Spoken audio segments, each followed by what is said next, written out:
నమస్తే మామా. మనందరి అభిమాన భాష గురించిన ఈ రోజుటి విశ్లేషణకు స్వాగతం. తెలుగు భాషను చాలామంది వినసొంపైన సంగీతంతో ఎందుకు పోలుస్తారో ఎప్పుడైనా ఆలోచించారా? ఇటాలియన్ ఆఫ్ ది ఈస్ట్ అని ఎందుకు అంటారో తెలుసా? ఈరోజు మనం ఆ అద్భుతమైన సంగీతపరమైన తర్కం అంటే ఆ ఫొనెటిక్ లాజిక్ ఏంటో డీకోడ్ చేయబోతున్నాం. భాషాభిమానులందరికీ ఇదొక పండుగలాంటి అంశం అనడంలో ఎలాంటి సందేహం లేదు. సరే, ఇక ఏమాత్రం ఆలస్యం చేయకుండా అస్సలు విషయంలోకి వెళ్ళిపోదాం. మనకు అక్షరాభ్యాసమనగానే ముందుగా గుర్తొచ్చేది పెద్ద బాలశిక్ష. అందులోని ఒక అద్భుతమైన అతి ముఖ్యమైన వాక్యాన్ని ఇప్పుడు గుర్తుచేసుకుందాం. అదేంటంటే, గుణింతాలు మరియు ఒత్తుల విభాగం భాషకి ప్రాణం లాంటిది. ఇది అక్షరసత్యం కదా. అచ్చులు హల్లులు కలవడం అలాగే ఒత్తులు చేరడం వల్లే మన భాషకి ఒక ఊపిరి వస్తోంది. ఇక్కడ మనం అర్థం చేసుకోవాల్సిన ఒక అద్భుతమైన విషయమేంటంటే, ఇవి కేవలం మనం పేపర్ మీద రాసే అక్షరాలు కావు, నిజానికి ఇవే మన భాషకు ప్రాణవాయువులాంటివి. అయితే అసలు మన భాషకి ఆ సంగీతపు లయ ఎక్కడ్నుంచి వస్తుందో చూద్దాం. దానికి ప్రధాన కారణం అచ్చు. మీరు ఏ తెలుగు పదమైనా తీసుకోండి, అది ఖచ్చితంగా ఒక అచ్చు శబ్దంతోనే ముగుస్తుంది. రాముడు, వచ్చాడు, తిన్నాడు, ఇలా ప్రతి పదం చివర ఒక అచ్చు ఉంటుంది. అందుకే మనం క్యాజువల్గా మాట్లాడుకుంటున్నా సరే, ఎదుటివారికి అది ఎవరో పాట పాడుతున్నట్టు ఒక అద్భుతమైన సంగీతపు శృతితో వినిపిస్తుంది. మరి ఈ సంగీతపు శృతి ఎలా రూపొందుతుందో, దాని వెనకున్న ఆ సింపుల్ ఫొనెటిక్ మ్యాథమెటిక్స్ ఏంటో ఇప్పుడు చూద్దాం. మొదటగా మనం ఒక హల్లును తీసుకుంటాం, దానికి ఒక అచ్చును కలుపుతాం, అంతే, ఒక అద్భుతమైన గుణింతం సృష్టించబడుతుంది. ఇక్కడ ఈ బేసిక్ అక్షరాలను సంగీతంలో వాడే స్వరాలులాగా ఊహించుకోండి. మన మాటలకి ఒక లయను, ఒక ప్రాణాన్నిచ్చే అద్భుతమైన ఈక్వేషన్ ఇది.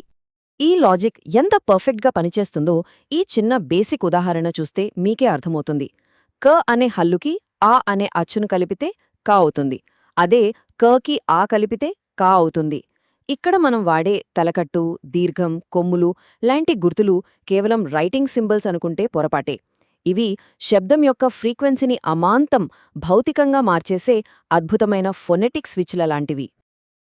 అయితే వాయిస్ ఫ్రీక్వెన్సీని మార్చే ఈ మ్యాజికల్ స్విచ్చులు ఎన్నుంటాయో తెలుసా? సరిగ్గా 16.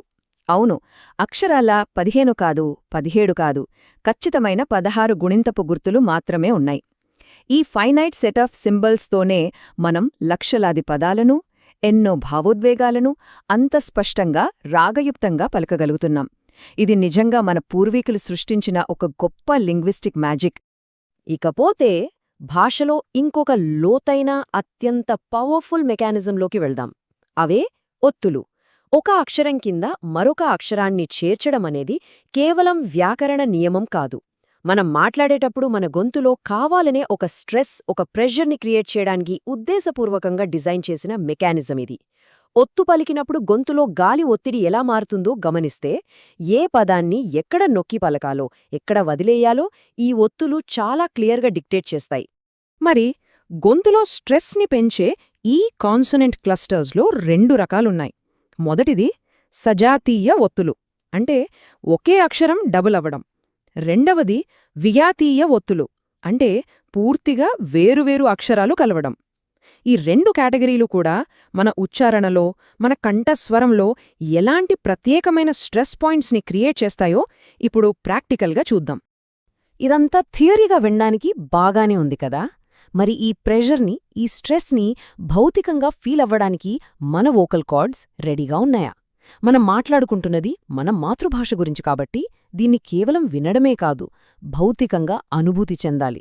అందరం కలిసి ఒక చిన్న ఇంటరాక్టివ్ ప్రాక్టీస్ సెషన్ చేద్దాం. రెడీనా? ముందుగా ఒక సజాతీయ ఒత్తుకి సంబంధించిన పదం తీసుకుందాం. అక్క. అందరూ నాతో పాటు ఒకసారి గట్టిగా, స్పష్టంగా అనండి. ఆ కా. చూసారా? ఆ కా పలికేటప్పుడు మధ్యలో మనం తీసుకున్న ఆ చిన్న పాజ్, ఆ తర్వాత గొంతులో కలిగిన స్ట్రెస్, ఆ డబుల్ కా సౌండ్ కోసం మన వోకల్ ప్రెషర్ ఖచ్చితంగా పెరిగింది. ఈ ప్రెషర్, ఈ వైబ్రేషనే మన భాషకు ఆ ప్రాణాన్నిస్తుంది.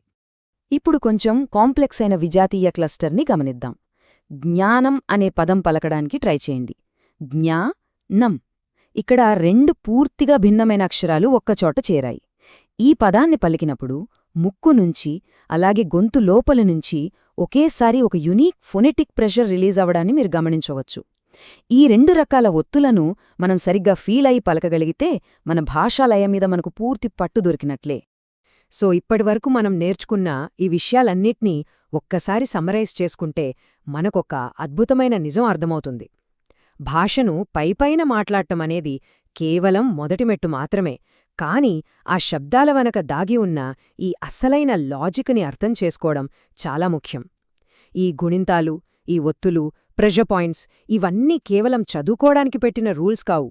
ఇవి మన తెలుగువారి సాంస్కృతిక గుర్తింపుకి, మన కల్చరల్ ఐడెంటిటీకి అస్సలైన మూలస్తంభాలు అనడంలో ఎలాంటి డౌట్ లేదు.